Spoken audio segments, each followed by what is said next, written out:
NokshaLive সকলকে স্বাগতম। আজ আমরা জানবো খুবই ইন্টারেস্টিং একটি টুলস সম্পর্কে যার নাম ব্লেন্ড টুল। তাহলে চলুন দেখা যাক।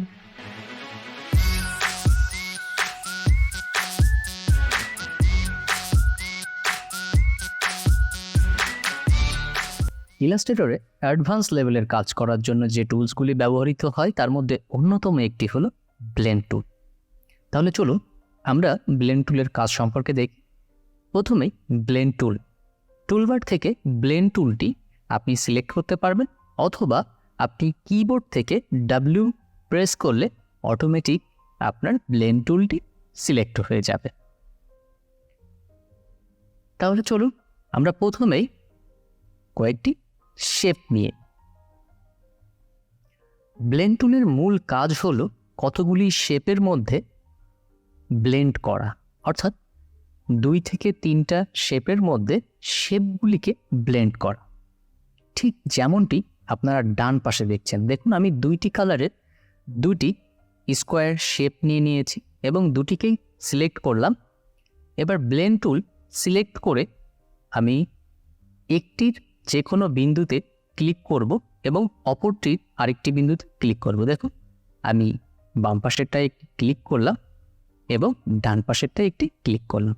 দেখুন এখানে মনে হচ্ছে যে একটি শেপ আছে যার মধ্যে কালার ব্লেন্ড হয়েছে, আসলে তা নয়। এখানে অসংখ্য শেপ আছে যা এক এক করে একের পর এক বসে বসে এত চমৎকার ব্লেন্ড তৈরি করেছে। এটি ব্লেন্ড টুলের মূল কাজ। আপনারা ডান পাশে যে আর্ট লেখা এবং তার নিচে যে শ্যাডোটি দেওয়া আছে এটা খেয়াল করলে বুঝতে পারবেন যে আমরা কিভাবে তৈরি করি। চলুন এবার আমরা 3টা শেপে একটু ব্লেন্ড করে দেখি। আমরা 3টা শেপের কালার 3 ধরনের দিয়ে নিচ্ছি। দেখুন আমরা 3টা স্টার নিয়েছি। ওকে, এবার ব্লেন্ড টুল অ্যাপ্লাই করার আগে আপনাকে অবশ্যই সিলেক্ট করে নিতে হবে। দেখুন আমরা একটিতে ক্লিক করলাম, দ্বিতীয়টিতে ক্লিক করলাম, এবার তৃতীয়টিতে ক্লিক করব। দেখুন আমাদের 3টি স্টার ব্লেন্ড হয়ে কি দাঁড়িয়েছে।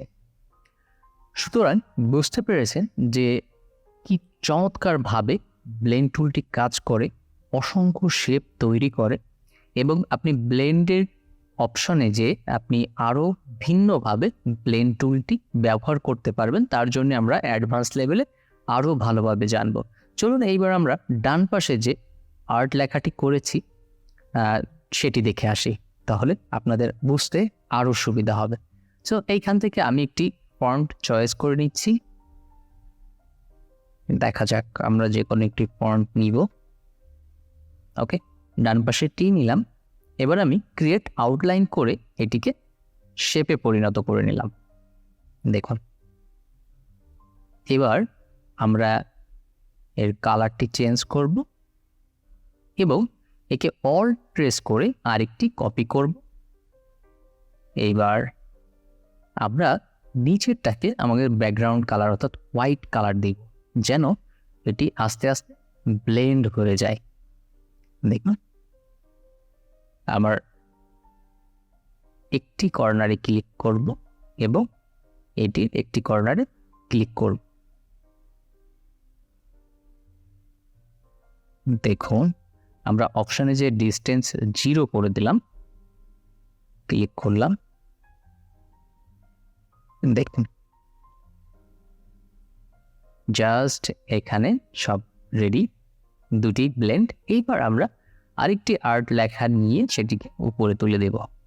দেখুন কি চমৎকার শ্যাডো তৈরি হয়ে গেছে। খুবই সহজ একটি টুলস, যেটি আপনারা বিভিন্ন ধরনের ভিজুয়াল ইফেক্ট তৈরিতে খুব দ্রুততম সময়ে কাজে লাগাইতে পারবেন এবং খুবই মজাদার টুলস। সুতরাং আশা করি এই টুলসটি আপনাদের ভালো লেগেছে। পরবর্তী আরও নতুন টুলস নিয়ে আপনাদের সাথে দেখা হচ্ছে, তত সময় সঙ্গেই থাকুন।